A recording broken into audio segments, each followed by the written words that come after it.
વાત કરીએ અમદાવાદની તો અમદાવાદના ગોમતીપુર વિસ્તારમાં આવેલ ચારતોડા કબ્રસ્તાન વિવાદને લઈને અમદાવાદ સુન્ની મુસ્લિમ વકફ બોર્ડ દ્વારા પ્રેસ કોન્ફરન્સ યોજવામાં આવી છે. જેમાં અમદાવાદના નાગરિકોને આખા વિવાદને વિસ્તારથી બતાવવાનો પ્રયાસ કરવામાં આવ્યો. ખાસ કરીને સુન્ની મુસ્લિમ વકફ બોર્ડના ટ્રસ્ટી રિઝવાન કાદરીએ જણાવ્યું કે નમ્ર અપીલ સાથે કબ્રસ્તાનના રહેવાસીઓને કહીએ છીએ કે આ જગ્યા તમને રહેવા નથી આપી અને અહીં આશ્રમ આપવામાં આવ્યું, જેનું પરિણામ આજે આખું સમાજ ભોગવી રહ્યું છે તેવું પણ તેઓ દ્વારા જણાવવામાં આવ્યું છે. ચારતોડા કબ્રસ્તાન મેનેજ કરે છે. ચારતોડા કબ્રસ્તાનમાં ન્યુસન્સ એટલે એન્ક્રોચમેન્ટ એટલું બધું વધી ગયું છે કે જે ઇસ્લામના અમે દરિયામાં જે લોકો રહે છે બધા સમજી શકીએ છીએ કે ન્યુસન્સ કેટલું બધું વધી ગયું છે. એટલે ન્યુસન્સ દૂર કરવા માટેનું પગલાં તરીકે વસમાં લોકોને જે પણ કોન્ફિડન્સમાં લઈ શકે દૂર કરી શકાય એના માટેની અત્યારે એક પ્રોસિજર ચાલી રહી છે. અને અમદાવાદ સુન્ની મુસ્લિમ વકફ કમિટીએ લાસ્ટ જે ઇસ્યુ ડિસાઇડ કર્યો હતો ત્યારે એવું નક્કી કર્યું હતું કે ચારતોડા કબ્રસ્તાનમાં આ બધું ન્યુસન્સ કેમ વધી ગયું છે. એનું રીઝન એક જ વસ્તુ છે કે લોકો ગમે તેમ વ્હીકલો લઈને જાય છે, ગમે તેમ કરીને જનાવરો પાડે છે અને બધી વસ્તુ કરે છે. એટલે અમદાવાદ સુન્ની મુસ્લિમ વકફ કમિટી એક ડિસિઝન લીધું 25મી તારીખે ડિસિઝન લીધું. 26 એપ્રિલના દિવસે દિવ્ય ભાસ્કરમાં અને ઓલરેડી ગુજરાત ટુડેમાં એક એડવર્ટાઇઝ આપી હતી અને એડવર્ટાઇઝ આપીને એક મેસેજ આપ્યો, એક જાહેર ચેતવણી આપી, જાહેર નોટિસ આપી હતી કે આજ પછી ચારતોડા કબ્રસ્તાનમાં માણસો માટે ફક્ત એટલે રાહગીરો માટેની જગ્યા આવવા જવાનો રસ્તો રહેશે, પણ વ્હીકલ કરવા માટેની કોઈ જગ્યા નહીં રહેશે. એ વસ્તુ એક મેઇન હતી. અને આપે જે વાત કર્યું એ પ્રમાણે અનફોર્ચ્યુનેટલી સમજો કે એનું એક સિક્વન્સ હું પહેલાં તો બતાવીશ કે 26મી તારીખે અમે એડવર્ટાઇઝ આપી, 5 તારીખે મુદત આપી. 5 તારીખે મુદત આપ્યા પછી અમે પોલીસ સ્ટેશનમાં ઇન્ફોર્મ કર્યું કે 5 તારીખ પછી હવે ઇમ્પ્લિમેન્ટ કરવાના છે. તો પોલીસ સ્ટેશનમાંથી અમને એવો મેસેજ આપવામાં આવ્યો કે ભાઈ ઇલેક્શન હોવાથી તમે 5 તારીખે ઇમ્પ્લિમેન્ટ ના કરો, એના કરતાં થોડું લેટ કરો. તો અમે 10 તારીખ નક્કી કરી, 8 તારીખે પોલીસ સ્ટેશનમાં લેટર આપ્યો અને 10 તારીખે ઇમ્પ્લિમેન્ટ કરવાના માટેની વાત સ્ટાર્ટ થઈ અમારે. 10 તારીખે અમે ત્યાં ગયા. ત્યાં જવા માટેનું લોકોને એવું લાગ્યું કે કેટલાક લોકો વિઘ્ન સંતોષી લોકો હોય એવો મેસેજ આપવા ટ્રાય કર્યો કે કબ્રસ્તાનની ટોટલી બંધ કરી દેવામાં આવે છે. આજ પછી કબ્રસ્તાનમાં નમાઝીઓને નમાઝ પઢવા દેવામાં નહીં આવે. કબ્રસ્તાનમાં લોકોને જ્યારત કરવામાં એટલે જે આપણે દર્શન કરવા જાય છે અમે જ્યારત કરવા માટે વર્ડ યુઝ કરીએ છીએ. ફૂલ ફાતિયા માટેનો કોઈને જવાબ દેવામાં ના આવે. તો સ્વાભાવિક વાત છે. આવી વાત સાંભળીને કેટલાક લોકો ઉશ્કેરાય. એટલે કેટલાક લોકો ઉશ્કેરાયા અને ઉશ્કેરાઈને મામલો બગડ્યો. એટલે મામલો બગડતા સાથે સમજો ને કે વાત ટોળું હોય છે તો ટોળાને દિમાગ હોતું નથી. એટલે વાત એવી થઈ કે વાત બગડતા વસ્તુમાં કે સિચ્યુએશન થોડી આઉટ ઓફ કંટ્રોલ લાગી. એટલે પોલીસ ત્યાં આવી ગઈ અને પોલીસ સ્ટેશનમાં વાત થઈ. પોલીસ સ્ટેશનમાં વાત થઈ હતી, કેટલાક લોકો હાજર હતા. અમે લોકો ડિસ્કશન કર્યું પછી એ નક્કી થયું દરેક માણસો આ વસ્તુમાં તો એગ્રી છે કે ચારતોડા કબ્રસ્તાનમાં કોઈ દિવસ વ્હીકલ ના જવા જોઈએ. એ ડિસ્કશન દોરાનમાં એ વસ્તુ પતી. નક્કી એવું થયું કે આવાવાળા 15-20 દિવસમાં પ્રોપરલી બધા લોકોને કોન્ફિડન્સમાં લેવામાં આવશે, કોન્ફિડન્સમાં લઈને આ વસ્તુ ઇમ્પ્લિમેન્ટ કરવામાં આવશે. એ વસ્તુ કન્ક્લુડ થઈ. અનફોર્ચ્યુનેટલી કેટલાક લોકો એવા લોકો હતા કે જેમને વસ્તુમાં જજ્બાતી લોકો હતા, કોમના હમદર્દ હતા. એ લોકોને એવું ફીલ થયું કે આ વસ્તુ ખોટું થઈ રહ્યું છે અને ક્યાંક લોકો મોબોક્રસી થ્રુ સાચી વસ્તુને દબાઈ રહ્યા છે. એટલે અનફોર્ચ્યુનેટલી એ વસ્તુમાં વાત વણસી અને વાત વણસીને વસ્તુમાં થઈ છે. અને કેવું થાય છે કે હોય છે નાનું, લોકો એને એક્ઝાગરેટ કરીને મોટું દેખાડતા હોય છે.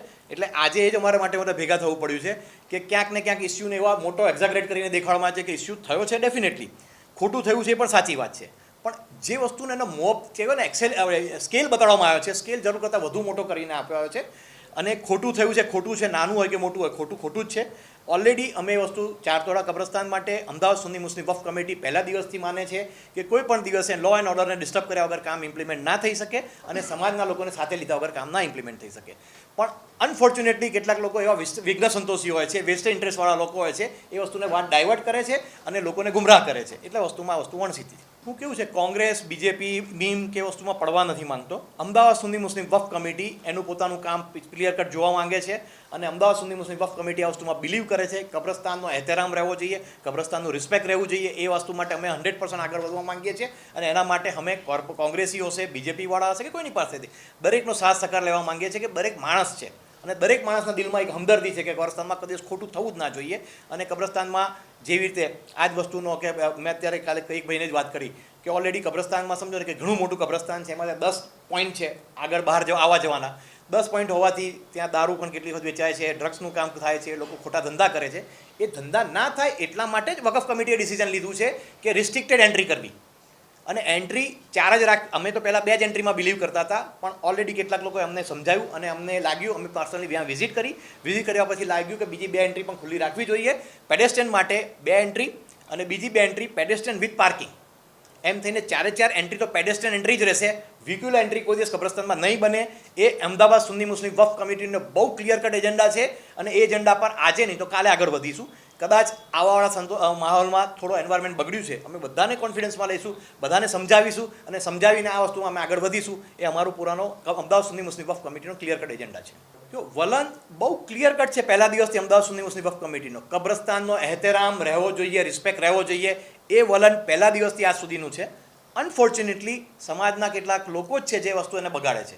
એટલા માટે અને એની સાથે મેં અત્યારે જે રીતે વાત કરી, ઓલરેડી વાત કરી એ પ્રમાણે સમજો કે ભાઈ ડ્રગ્સની બધી પણ ઘણી બધી વધી ગઈ હતી, દારૂની બધી વધી ગઈ હતી. એ વસ્તુને રોકવાનું જરૂરી છે. એના સિવાયની વસ્તુ એ થઈ છે કે ઓલરેડી અમદાવાદ સુન્ની મુસ્લિમ વક્ફ કમિટીએ 1969માં આજથી 55 વર્ષ પહેલાં ગુડ ફેથમાં એ ટાઈમે પણ રાયટ થયા હતા, કેટલાક લોકોને રહેવા માટે જગ્યા આપી હતી. એ જગ્યા રહેવા માટે એને આપી હતી ગુડ ફેથમાં, ફક્ત શેલ્ટર તરીકે. અનફોર્ચ્યુનેટલી એ લોકો જગ્યા ખાલી ના કરી, એટલે એ વખતના ટ્રસ્ટીઓએ ડિસિઝન લીધું કે ચલો વાંધો નહીં, કોમના માણસો જે હાલાતના મારેલા છે એ લોકોને રહેવા માટેની જગ્યા આપીએ. એટલે એ ટાઈમે અમદાવાદ સુન્ની મુસ્લિમ વક્ફ કમિટી એ લોકો જોડે ભાડું લેવાનું ચાલુ કર્યું. ભાડું લઈને ચાલુ કરતાં ક્યાંક સાચા સાથે ખોટું કંઈક થતું જ હોય છે એ વસ્તુ. એટલે 1998માં અમદાવાદ સુન્ની મુસ્લિમ વક્ફ કમિટીના ટ્રસ્ટીઓને રિયલાઇઝ થયું કે આ વસ્તુ ભાડું લેવું જે થઈ રહ્યું છે, ખોટું થઈ રહ્યું છે. એના નામના હેઠળ બહુ ઘણી બધી બદીઓ વધી રહી છે. એટલે 1998થી અમદાવાદ સુન્ની મુસ્લિમ વક્ફ કમિટીએ ₹1 ભાડું લીધું નથી.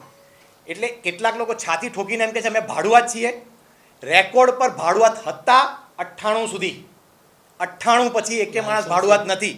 લીવ અને લાયસન્સી છે. હા, ટેકનિકલ વર્ડ્સમાં લીવ અને લાયસન્સી છે, ભાડુઆત તો નથી જ. 98 પછી ₹1 કોઈએ આપેલો હોય તો અહીંયા એને પ્રૂફ આપી જાય. ખોટું જૂઠું બોલવામાં આવે છે કે અમે ભાડું આપીએ છીએ, એ સરાસર જૂઠી વાત છે. Point number 1. બીજી જૂઠી વાત છે વકફ કમિટીવાળા અહીંયા એને પૈસા આપી જાય છે અને લોકો 25 વાર 50 વાર જગ્યા લઈ જાય છે.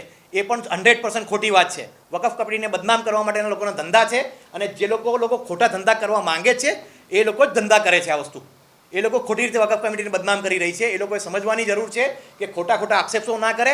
આક્ષેપોના વસ્તુમાં અમે અત્યારે ત્યાંથી પોલીસ સ્ટેશનમાં અમારી સામે એક ભાઈ બેઠા હતા, એમને મને આક્ષેપ કર્યો. એટલે મેં ભાઈને કીધું એક કામ કરો, તમારો આક્ષેપ સાચો હોય તો અમે અત્યારે રિઝાઇન કરીશું અને ના સાચો હોય તો તમે ₹1 લાખ વકફ કમિટીમાં ડોનેશન આપશો, પ્રૂવ કરો. અધરવાઇઝ આ વસ્તુ અત્યારે પાછા લો.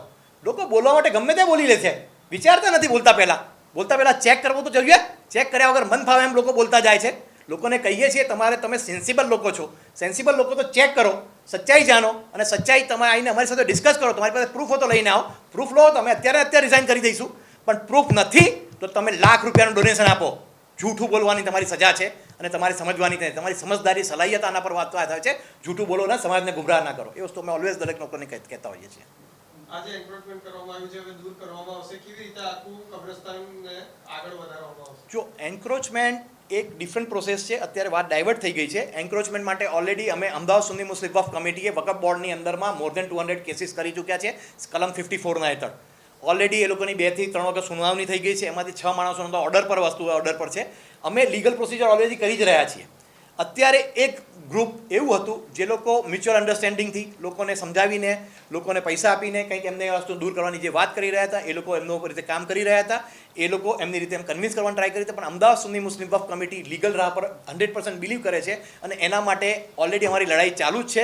એ અમારી લડાઈ માટે અમારે આપણે ગુજરાત વકફ બોર્ડમાં અમારા કેસીસ ચાલે છે. અમે વકફ બોર્ડ જ્યારે એક્સપેક્ટ કરીએ છીએ કે આવું મામલો ન્યુસન્સ બની જાય છે, ન્યુસન્સ એટલું બધું બની જાય છે કે જેનો લોકો સમાજ ખોટો ફાયદો ઉપાડે છે. એટલે વકફ બોર્ડને પણ અમે રિક્વેસ્ટ કરીએ છીએ કે આ બધું ડિસિઝન વહેલી તકે લેવામાં આવે જેથી આ વસ્તુ મામલો બગડે નહીં. કેમ કે ઓલરેડી આપણી સિસ્ટમ એવી થઈ ગઈ છે કે આજે એક માણસ ઇલીગલ કરે છે એના માટે અમે કેસ કરીએ છીએ. ડિસિઝન આવતા હતા છેલ્લા આઈ થિંક અમે 7-8 વર્ષથી આ બધી પ્રોસિજર કરીએ છીએ અને ડિસિઝન આવતું નથી. એનો લોકો ખોટો ફાયદો ઉપાડે છે. એટલે ગવર્મેન્ટે પણ કામ કરવું જોઈએ કે ફાસ્ટ ઇમ્પ્લિમેન્ટેશન કરાવવું જોઈએ. ફાસ્ટ ઇમ્પ્લિમેન્ટેશન નથી કરી રહ્યા એટલા માટે જ આ વસ્તુ ખોટું થઈ રહ્યું છે. લોકોને મોકો મળી જાય છે. જો સુન્ની મુસ્લિમ વકફ કમિટીએ પહેલા દિવસે કીધું છે ઇલીગલ કામમાં અમે કોઈને સપોર્ટ નહીં આપીએ. સાચું કામ છે પણ ઇલીગલ તરીકેથી કોઈ દિવસ કામ નહીં થાય. બરોબર છે?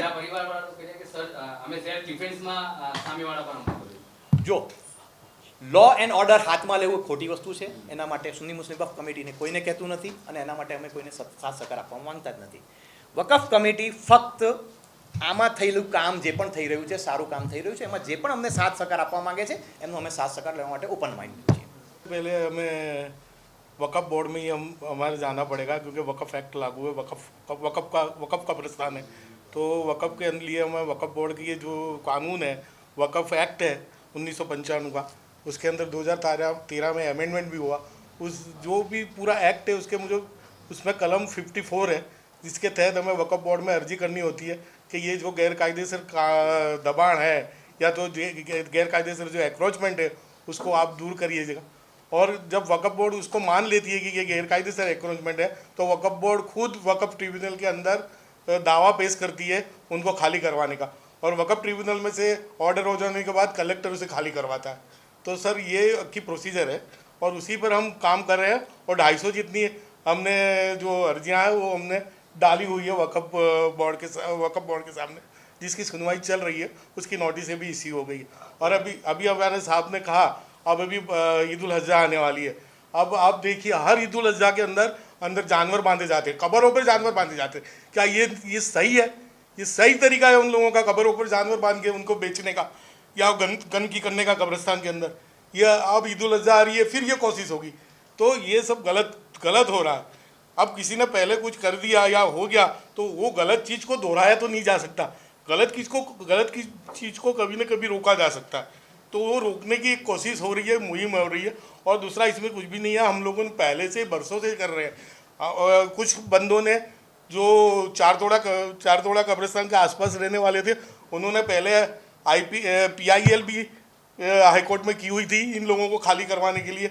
और PIL के अंदर हाईकोर्ट ने कभी इनकी फेवर में जजमेंट नहीं दिया। एंक्रोचमेंट जितना भी है उनकी फेवर में, हाईकोर्ट ने यही कहा है कि आप लोग लीगल प्रोसीजर करके उसको खाली करवा सकते हैं। और उसके अंदर आपको जो पुलिस की प्रोटेक्शन चाहिए तो पुलिस का प्रोटेक्शन भी आप मांग सकते हैं। तो उस वक्त जब हुआ था 2011 में, तो जो भी बंदे यहाँ थे उन लोगों ने पुलिस प्रोटेक्शन भी मांगा था, लेकिन किसी वजह से पुलिस प्रोटेक्शन उस वक्त मिल नहीं पाया, तो वो मामला वहीं पर ठहर गया। तो ये लीगल प्रोसीजर सारे चल रहे हैं और इंशाअल्लाह ताला आगे भी इसे और आगे बढ़ाया जाएगा। अच्छा, ये लीगल प्रोसेस में क्या लैंड ग्रैबिंग का मामला भी कुछ हो सकता है इसके अंदर? लैंड ग्रैबिंग का मामला कैसा है कि सर जब सिविल केस होती है ना, तो कलेक्टर इसे लैंड ग्रैबिंग तरीके एंटरटेनमेंट नहीं करते। और अभी लैंड ग्रैबिंग का कायदा समझो कि अभी हाईकोर्ट के अंदर लैंड ग्रैबिंग का कायदा को चैलेंज किया गया होगा, तो इसके अंदर बहुत झड़पी यानी बहुत फास्ट डिसीजन भी नहीं आते। वैसे लैंड ग्रैबिंग के कायदे की बात अब आपने उठाई है, तो यहाँ साग गजनवी कब्रिस्तान है, उसके लिए वो भी हमारे एडमिनिस्ट्रेशन में है। हमने वहाँ वो पूरा कब्रिस्तान कि एक बंदे ने पूरा कब्जे कर रखा था, उसको खाली करवाने के लिए लैंड ग्रैबिंग का हमने केस किया था, लेकिन उसमें कॉम्प्रोमाइज़ हो गया, इसलिए उसका कब्जा हमारे पास वापस आ गया। लेकिन उसमें डिसीजन नहीं हुआ कोई भी कलेक्टर से, वो कॉम्प्रोमाइज़ हुआ।